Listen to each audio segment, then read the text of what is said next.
This study about the Constitution of India would be incomplete if we do not talk about the directive principles of the state policy. So today we are going to talk about the directive principles. They are mentioned in part 4 of the Constitution. In this lecture, we'll be talking about the features of the directive principles. We'll talk about the history behind the directive principles, the growth of directive principles. We'll be talking about the classification of directive principles, and we'll be talking about the present status of directive principles of the state policy. These principles have been mentioned in the Indian Constitution under Article 36 to 51 of the Constitution. The concept of directive principles was borrowed from the Irish Constitution. The makers of the Constitution of India, they were influenced by the Irish nationalist movement, and being inspired by these principles of the island, they also decided to add them in the Indian Constitution. There were some more principles and some more suggestions from our own national father Gandhi. There were some more suggestions by Dr. B.R. Ambedkar. There were some suggestions based on the social justice. There were some suggestions that came from the other members of the Constituent Assembly. But it was very difficult to incorporate all those ideas in the Constitution of India because some of the adults were not very practical. So, and some of the adults that were suggested were not possible to be implemented at that time.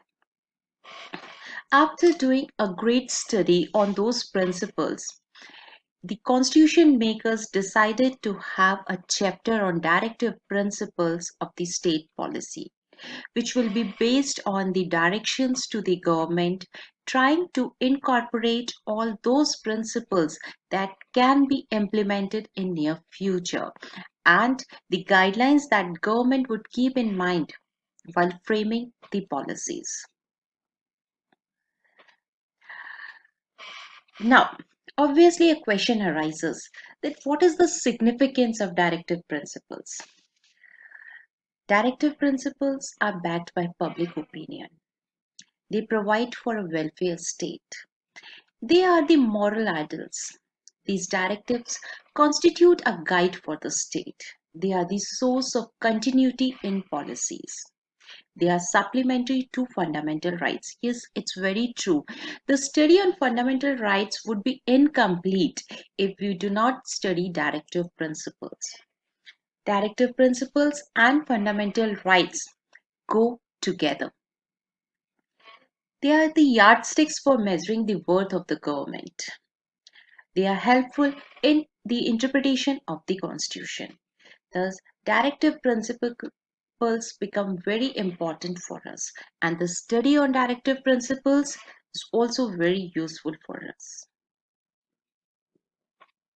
Let us now try to understand the features of the directive principles. But before talking about the features, I would like to mention that these directive principles are non-justiciable in nature.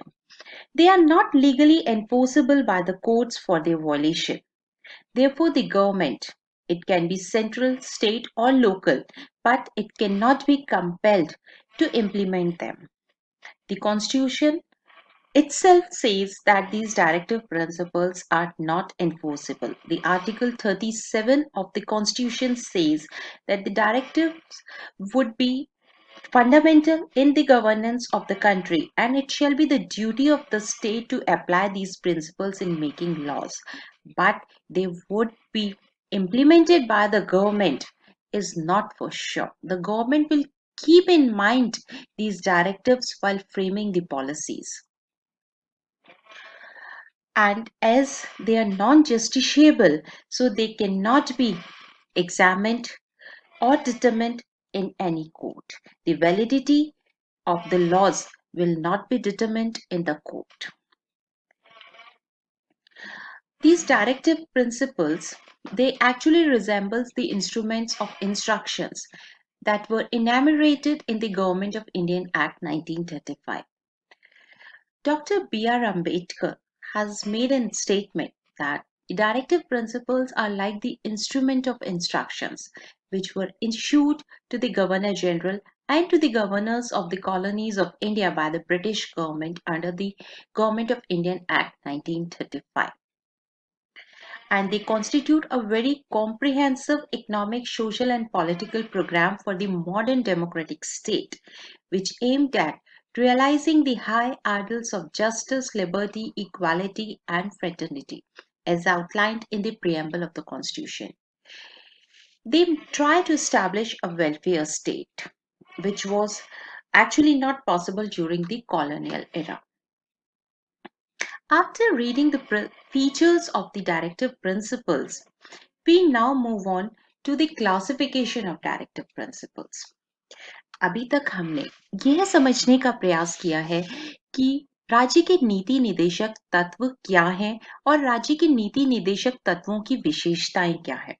हमने ये जाना कि राज्य के नीति निदेशक तत्व वाद योग्य नहीं है, अर्थात अगर राज्य के नीति निदेशक तत्वों का पालन नहीं होता है तो हम कोर्ट के पास नहीं जा सकते। जिस तरह से फंडामेंटल राइट्स के वॉयलेशन पे हम कोर्ट में अप्रोच कर सकते थे, ऐसे ही directive principles of state policy का अगर पालन नहीं होता है तो हम कोर्ट में नहीं जा सकते हैं।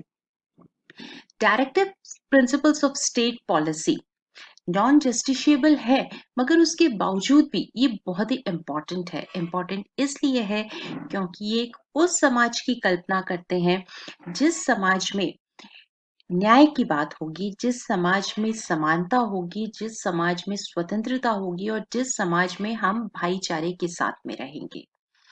ये एक ऐसे समाज की कल्पना करते हैं।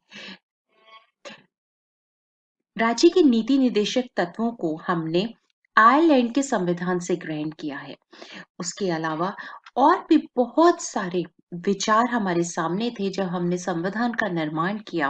उन सिद्धांतों को, इन विचारों को हमने राज्य के नीति निदेशक तत्वों के रूप में हमारे संविधान में रखा, ताकि आने वाले समय में सरकार जब भी नीतियां बनाए, जब भी कानून बनाए, उन विचारों को, उन सिद्धांतों को ध्यान में रख के ही बनाए।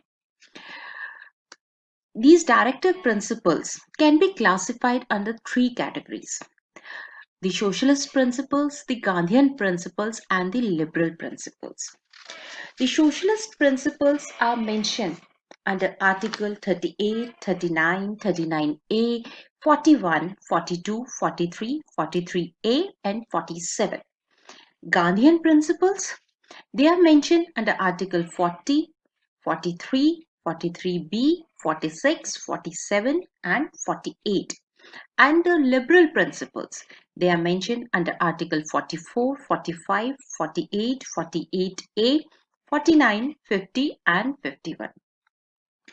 राज्य के नीति निदेशक तत्वों को हम तीन कैटेगरीज में बांट सकते हैं। एक है समाजवादी सिद्धांत, एक है गांधीयन सिद्धांत जिन्हें हम गांधीवादी सिद्धांत भी कहते हैं, और एक है हमारे उदारवादी सिद्धांत। इन तीन कैटेगरीज में हमने आर्टिकल 36 से लेके आर्टिकल 51 के बीच में जो हमें नीति निदेशक तत्व दिए गए हैं, हम उन्हें रख सकते हैं। Article 36 and 37, they actually talks about the state and the nature of directive principles. From 38, Article 38, there is a list of directive principles, जो मैं अभी आपको बता भी देती हूँ। हम एक एक करके ये तीनों सिद्धांतों पे विचार करेंगे।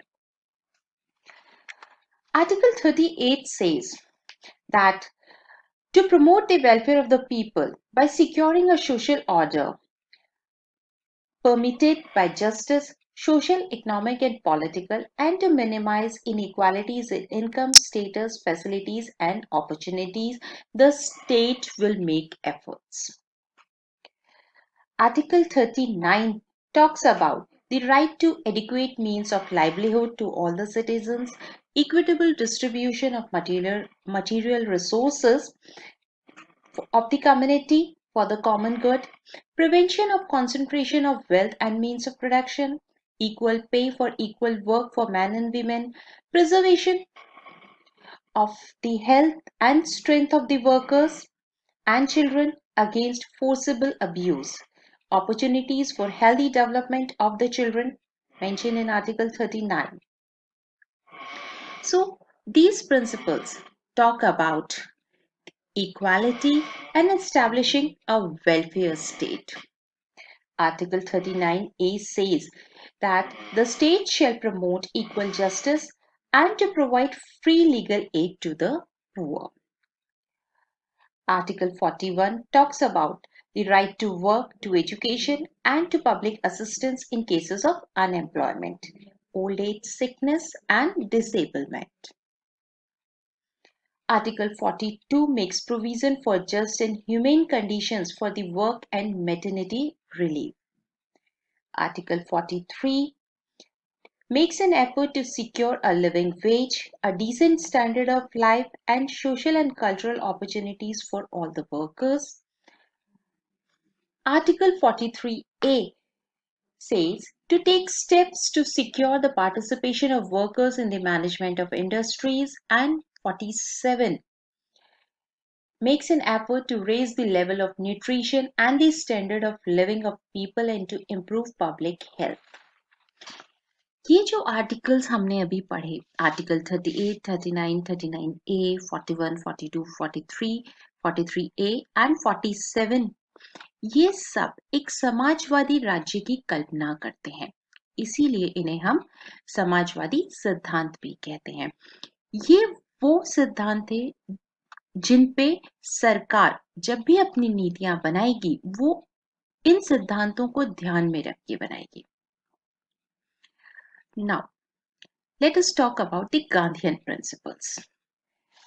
According to Article 40, the state shall make efforts to organize village panchayats and endow them with necessary powers and authority to enable them to function as units of self-government. 43 says it will promote cottage industries on the individual or cooperation basis in rural areas.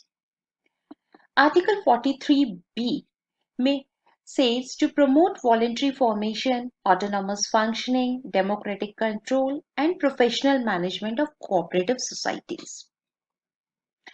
Article 46 says the state shall promote the educational and economic interest of SCs, STs, and other weaker sections of the society and to protect them from the social injustice and exploitation. Article 47 says to prohibit the consumption of intoxicating drinks and drugs which are injurious to health, the state shall make efforts. And Article 48 says to prohibit the slaughter of cows, calves, and other animals and draught cattle and to improve their breeds. So, Gandhian principle makes an effort to establish and develop at the local level. They try to establish the principle of humanity. They make an effort to organize village panchayats. They make an effort to protect the animals. They make an effort to promote agriculture.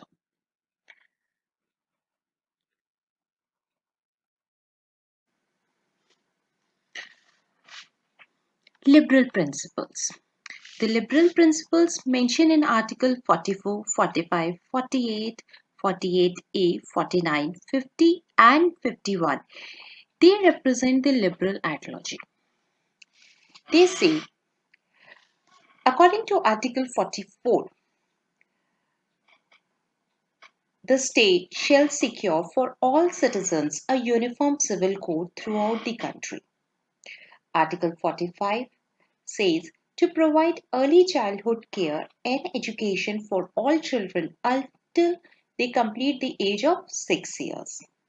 Article 48 talks about to organize agriculture and animal husbandry on modern and scientific lines. Article 48A says to protect and improve the environment and to safeguard forest and wildlife. Article 49 talks about the monuments, places, and objects of artistic or historic interest which are declared to be of national importance to be protected by the state. Article 50 aims to separate the judiciary from the executive in the public services of the state. Article 51 says the state shall promote international peace and security and maintain just and honorable relations between the nations. To foster respect for international law and treaty obligations and to encourage settlement of international disputes by arbitration. This is mentioned in Article 51. हमने देखा कि इन नीति निदेशक तत्वों में सरकार के लिए वो सभी गाइडलाइंस दी गई हैं जिनकी सरकार को जरूरत हो सकती है। हमने एक कल्याणकारी राज्य की स्थापना का सपना देखा और वो कल्याणकारी राज्य की स्थापना का सपना इन्हीं नीति निदेशक तत्वों से होकर के गुजरता है। हमारे सामाजिक सिद्धांत, हमारे वो गांधीयन वैल्यूज और हमारे उदारवादी सिद्धांतों का मिश्रण राज्य के नीति निदेशक तत्व हैं। इन राज्य की नीति निदेशक तत्वों ने हर समय और समय समय पर सरकार को उनकी नीतियों को प्रभावित किया है, उन्हें गाइडलाइंस दी हैं। जब भी सरकार ने अपनी नीतियों का निर्माण किया है तो राज्य के नीति निदेशक तत्वों ने उन्हें गाइडलाइंस प्रोवाइड करी हैं। राज्य के नीति निदेशक तत्वों में अमेंडमेंट के साथ में कुछ और क्लॉजेस जोड़े गए। वो क्लॉजेस हैं 42nd कॉन्स्टिट्यूशनल अमेंडमेंट ने जो क्लॉजेस जोड़े वो इस प्रकार हैं। Article 39 to secure opportunities for healthy development of children. Article 39A to promote legal justice and to provide free legal aid to the poor. Article 43A में जोड़ा गया to take steps to secure the participation of workers in the management of industries. और article 48 जो जोड़ा गया वो कहता है to protect and improve the environment and to safeguard forest and wildlife. हमने नीति निर्देशक तत्वों का थोड़ा और विस्तार कर दिया। संशोधन के द्वारा हमने जो भी कोई थोड़ी सी बात भी अगर रह गई थी तो उसे भी नीति निदेशक तत्वों में जोड़ दिया ताकि नीति निदेशक तत्व और कॉम्प्रिहेंसिव बन सके। 44th कॉन्स्टिट्यूशनल अमेंडमेंट होता है और 44th कॉन्स्टिट्यूशनल अमेंडमेंट के साथ में एक और डायरेक्टिव प्रिंसिपल जोड़ा जाता है जो कहता है आर्टिकल 38 में जोड़ा जाता है जो कहता है the state make efforts to minimize inequalities in income, status, facilities and opportunities. 86th constitutional amendment say article 45 that makes provision for elementary education as a fundamental right under article 21A. This provision was added at the same time in the list of fundamental rights also and in the list of directive principles also. शिक्षा के अधिकार को हमने यही नहीं कि हमने मौलिक अधिकारों में जोड़ा हो या हमने नीति निर्देशक तत्वों में जोड़ा हो मगर हमने हमारी फंडामेंटल ड्यूटीज में भी क्लॉज जोड़ा और फंडामेंटल ड्यूटीज हमारी 11 हो गई जो पहले 10 थी। 97th amendment of 2011 added a new directive principle relating to cooperative societies. It envisages that the state to promote voluntary formation, autonomous functioning, democratic control and professional management of cooperative societies. ये हमने article 43B में जोड़ा। तो like if we want to briefly summarize the directive principles, then we can say that these directive principles refer to those principles which should be kept in mind by the state while formulating policies. They are non-justiciable, which means one cannot approach the court for its non-implementation, but can be referred to by the Supreme Court while deciding whether a particular policy is unconstitutional or not. अब आइए हम बात करते हैं difference between fundamental rights and directive principles of the state policy की। Fundamental rights और directive principles में अंतर क्या है, हम ये समझने का प्रयास करेंगे। The fundamental rights are basically negative in character, as they direct the state not to do something with respect to its citizens. On the other hand, the directive principles of state policy are positive in character, as they direct the state to do something with respect to the welfare of its citizens. तो directive principles तो positive हैं और fundamental rights negative हैं। The fundamental rights establish political democracy, whereas the directive principles make efforts to establish an economic and social democracy. जहां मौलिक अधिकार राजनीतिक लोकतंत्र की स्थापना की कामना करता है, वहीं राज्य के नीति निर्देशक तत्व हमारे लिए सामाजिक और आर्थिक लोकतंत्र की स्थापना की कामना करते हैं। The fundamental rights are justiciable, whereas directive principles are non-justiciable. यानी कि अगर फंडामेंटल राइट्स का वॉयलेशन होता है तो हम कोर्ट का दरवाजा खटखटा सकते हैं, मगर अगर राज्य की नीति निर्देशक तत्वों की पालना नहीं होती है तो हम कोर्ट का दरवाजा नहीं खटखटा सकते। Fundamental rights have legal significance, whereas directive principles have only moral significance. तो जैसे ही ये क्लॉज जुड़ता है कि फंडामेंटल राइट्स के वॉल्यूशन के लिए तो आप कोर्ट को अप्रोच कर सकते हैं, लेकिन डायरेक्टिव प्रिंसिपल्स के लिए नहीं।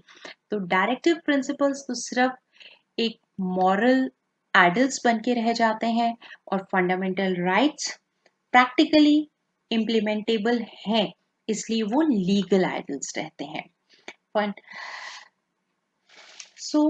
Fundamental rights have legal sanctions, but directive principles have only moral and political sanctions.